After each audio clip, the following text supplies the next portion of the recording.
Ladies and gentlemen, the President of the Savage States of America.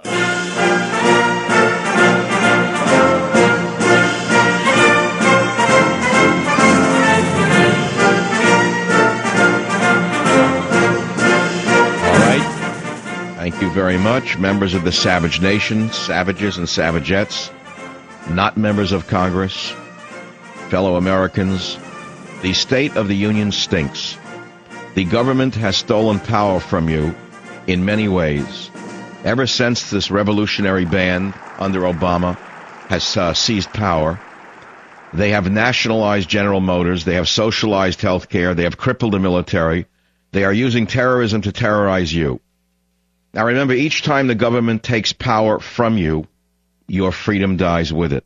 The more power a centralized government has, the less power you as an individual have. Barack Hussein Obama is a revolutionary, and he knows this. Barack Hussein Obama is committed to transforming America into a socialist state. Don't be deceived. Obama is a naked Marxist. For 2 years, he's run as fast as he can down the Marxist highway. Now he is posing as a centrist.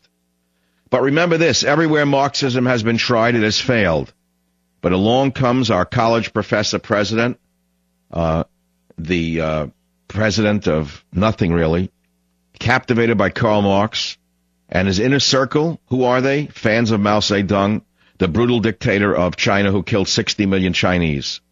Obama's manufacturing czar, Ron Bloom, who agrees with Mao Zedong that power comes largely from the barrel of a gun. And don't forget the former White House Communications Director, Anita Dunn. Don't forget her at all. She may be gone, but she's not forgotten. She turns to the mass murderer of China for inspiration. President Obama has done everything possible to impose Marxism on the United States of America. Has he achieved all of his goals? Far from it. The economic state of the union is bad and getting worse. An economic disaster was created both by Democrats and Republicans. They cared more about the bottom line than about their country. They eliminated the Glass-Steagall Act so that their wealth puppet masters could pillage the mortgage sector and bring our economy down. They eliminated the uptick rule so that those same master manipulators could use short selling to bet against the strength of the U.S. economy and win. And then with TARP and the bailout, these same mandarins, first under Bush and continuing now under Obama, have systematically drained the U.S. Treasury until now we have a $14 trillion debt. Now, what is a $14 trillion debt? Tonight, ladies and gentlemen, when our imposter president gives his so-called State of the Union speech, which will be listened to mainly by idiots in Washington and fawning sycophants in the media, he will say that he's going to join in cutting spending. That sounds good on paper, ladies and gentlemen, but what does it actually mean? It means that he's going to say that he's going to propose a budget freeze and a ban on earmarks. All good ideas. But what would that actually mean? A budget freeze without eliminating government programs would save $26 billion over 5 years. That's pretty good, right? Approximately $5.1 or $2 billion a year. It'd save about $5 billion a year. But the U.S. interest payments are $4 billion a day. So it's all not even smoke and mirrors. It's a farce. A farce that's very serious. Because just last week, the State of the Union was threatened by the forces, domestic and foreign.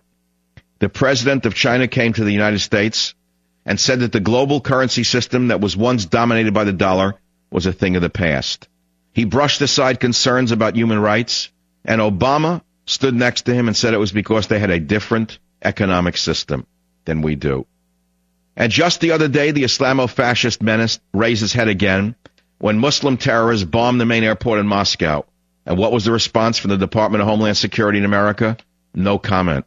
What was the response from the FBI? No comment. They arrested 70 old Italian guys. So, ladies and gentlemen, the State of the Union is not good. In fact, it stinks.